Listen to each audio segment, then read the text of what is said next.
6월 코스피가 연일 사상 최고치 랠리를 이어가고 있습니다. 기분은 좋지만 너무 또 들떠서 방심하면 안 되겠죠. 하반기 남은 변수들은 무엇일지 그리고 지수 방향성, 대응 전략까지 따져보도록 하겠습니다. 하이투자증권 박상현 이사 함께 할게요. 안녕하세요. 예, 안녕하세요. 예, 코스피가 상거래일 연속 내다 달리고 있는데 이 정도면은 추세적 상승 이어가고 있다라고 봐도 되겠죠? 예, 저희가 뭐 하반기 증시 전망을 할 때 뭐 3분기는 뭐 상승 랠리가 좀 이어질 거다라고 대부분 이제 전망을 했고요.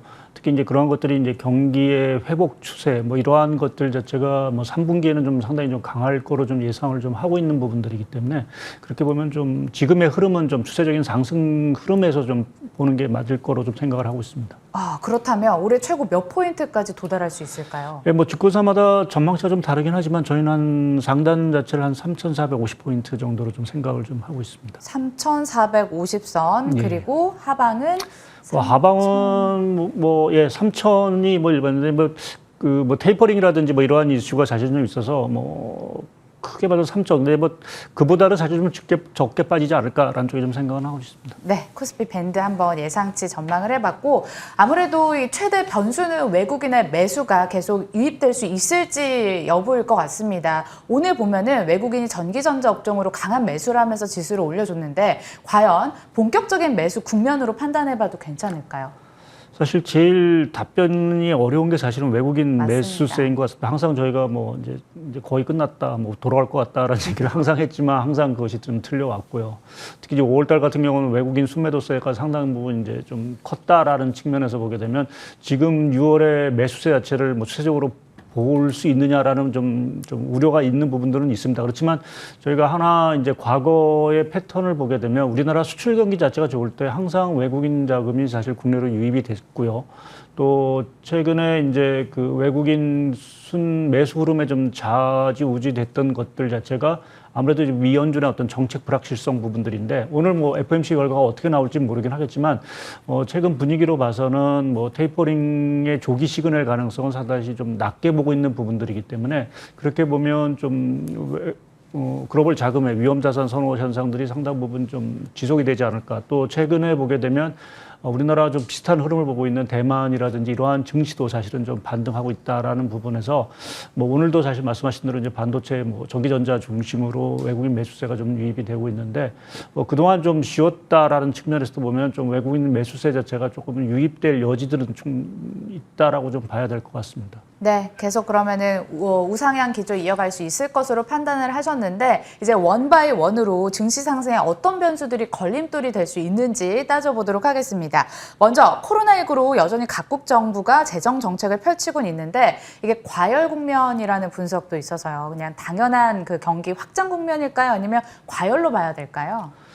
일단 자산 가격 측면에서는 좀 과열에 대한 얘기들이 사실 있겠지만 경기 측면에서 보게 되면 아직 과열을 얘기하기 좀 이른 감이 있다라고 보고 있습니다. 그러니까 전 세계 경기 사이클 자체가 아직 코로나19 이전의 추세를 회복을 못했다라는 측면에서 보면 아직 우리가 좀 과열 얘기를 하기 좀 어려운 부분들이 있는 것 같고요.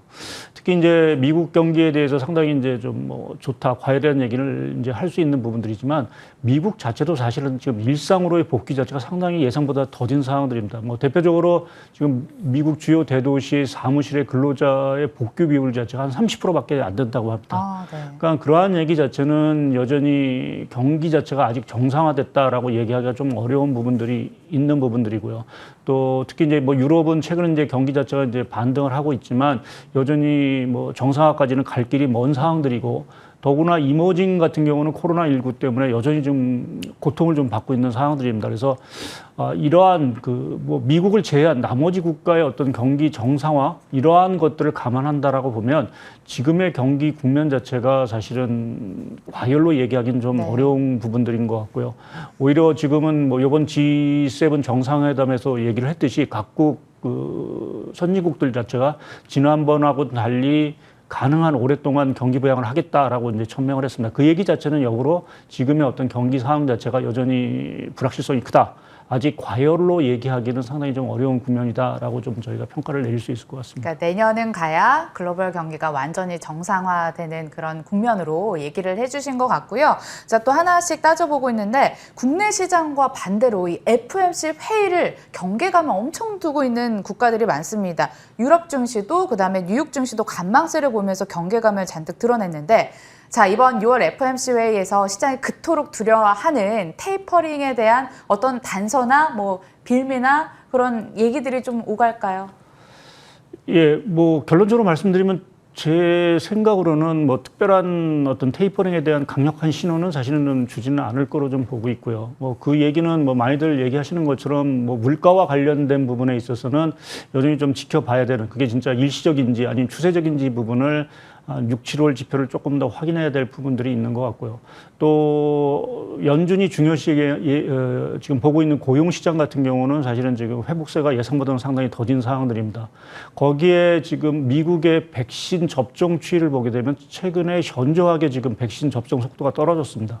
그러니까 당초 예상했던 것보다 집단 면역을 달성하는 시기 자체가 상당히 지연될 수 있다라는 부분 자체는 미 연준 입장에서도 사실 좀 지켜봐야 되는 부분들이고요. 뭐 그러한 측면에서 본다면 연준 입장에서 서둘러서 지금 테이퍼링에 대한 시그널을 시장에 주면서 충격을 줄 가능성은 상당히 좀 낮아 보이는 부분들입니다. 물론 이제 최근에 각종 제기되는 이 자산 가격에 대한 과열 문제, 뭐 그게 꼭 주식시장뿐만 아니라 뭐 부동산 가격이라든지 이러한 자산 시장에 대한 과열 문제에 대해서 연준이 조금 그러한 것들을 조금 선제적으로 조금 억제하게 한 차원에서 립 서비스를 할 수 있긴 하겠지만 전체적인 맥락에서 보게 되면 뭐 우리가 시장에서 우려하는 조기 테이퍼링에 대한 시그널 자체는 강하게 나오지는 않을 거로 저는 개인적으로 생각을 하고 있습니다. 일단은 내일은 좀 무난하게 지나가면서 국내 시장의 상승 랠리에 찬물을 끼얹지 않았으면 하는 개인적인 바람 한번 전해보고요. 이번 G7 회의에서 최저 법인세가 15%로 합의가 됐습니다. 일각에서는 빅테크 기업들을 정면으로 겨냥하는 게 아니냐라는 우려 섞인 목소리도 있는데 성장주 하반기에 투자하기 더 어려워질까요? 예, 뭐 지금 말씀하신 대로 뭐 법인세율 뭐 합의보다도 사실 제일 이제 빅테크 기업들도 성장주 입장에서 사실 이제 좀 제일 들어온 게 이제 민주당 중심으로 해서 그 빅테크에 대한 규제 또는 이제 독과점 문제 이러한 것들을 다루기 위한 이제 법안들을 계속해서 지금 얘기를 좀 하고 있는 상황들입니다. 그래서 그러한 것들이 이제 성장주에 사실은 좀 부담이 될 수 있는 부분들이 있는 것 같습니다. 근데 지금 당장 앞서도 말씀드렸듯이 미국 경기 자체가 지금 완전한 정상화를 하지 못한 상황에서 또 지금 바이든 행정부가 경기 부양을 위해서 뭐 인프라 투자 법안이라든지 이러한 지금 각종 부양책을 쓰고 있는 상황에서 현 시점에서 그 빅테크 기업을 강력하게 규제하는 법을 사실은 뭐 적극적으로 추진할 가능성은 아직은 조금 이른 감이 있다라는 좀 생각을 하고 있고요.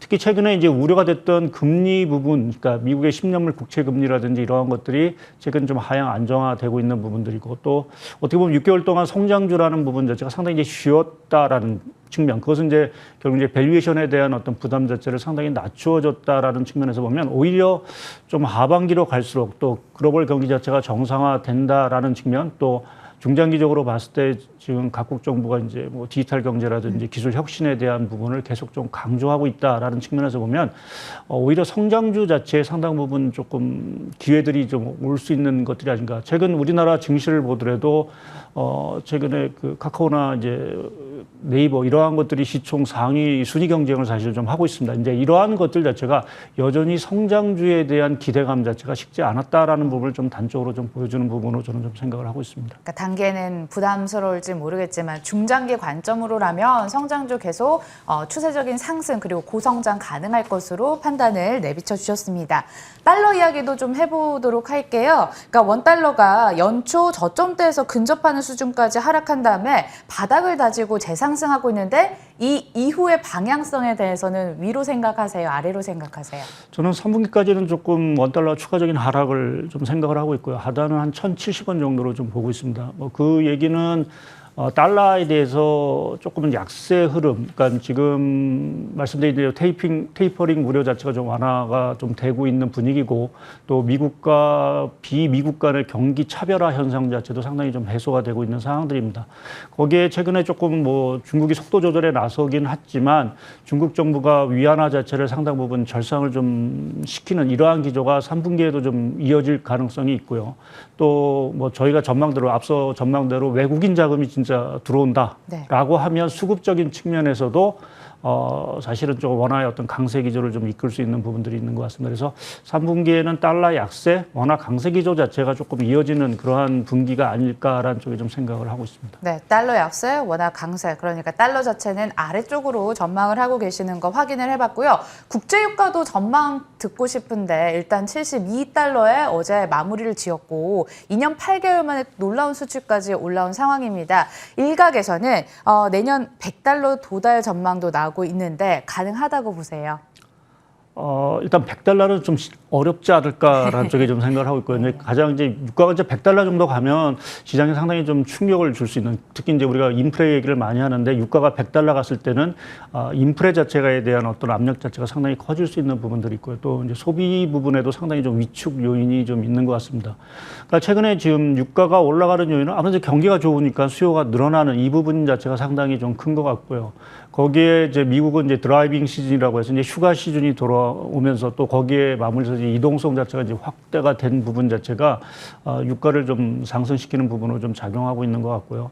또 오펙의 그 정책 자체도 아직 증산보다는 기존의 감산 정책을 계속 유지하는 것들이 좀 유가를 좀 끌어올리고 있는 부분들인데, 제가 100달러 가기가 좀 쉽지 않다라고 말씀드리는 거는 경기 자체가 아직 정상화 쪽에 상당히 조금 아직 시간이 필요한 부분들이 있고, 만약 유가가 여기서 더 오른다라고 하면 오펙이라든지 이러한 쪽에서 좀 증산에 나설 가능성이 있기 때문에 그러한 측면에서 보면 유가가 뭐 100달러까지 가기는 조금 어렵지 않나 좀 생각을 하고 있습니다. 좋습니다. 끝으로 30초 드릴 것 같습니다. 투자 전략은 어떻게 가져가면 좋을까요? 예, 뭐 말씀드린 대로 3분기 뭐 국내 경기 상황 상당히 우하고요. 또 뭐 그것 때문에 한은도 올해 연내 금리 인상을 사실은 시사하는 발언을 나올 정도로 국내 펀더멘털이 상당히 양호한 것 같습니다. 거기에 우리나라 수출 경기 자체도 예상보다 지금 강하다라는 측면에서 보면 조금 상승 랠리를 좀 탈 수 있는 분위기가, 그래서 그러한 부분에서 보면 계속 좀 시장에 적극적으로 대응할 필요가 좀 있는 것 같고요. 다만 이제 4분기 테이퍼링이라든지 이러한 것들에 대한 리스크는 조금 주목을 하셔야 될 것 같습니다. 네, 하반기 실적 장세에 저희가 주목을 해보면서 여기서 인사 나눌게요. 박상현 이사와 함께했고요. 저희도 여기서 마치겠습니다. 시청해주신 여러분 고맙습니다.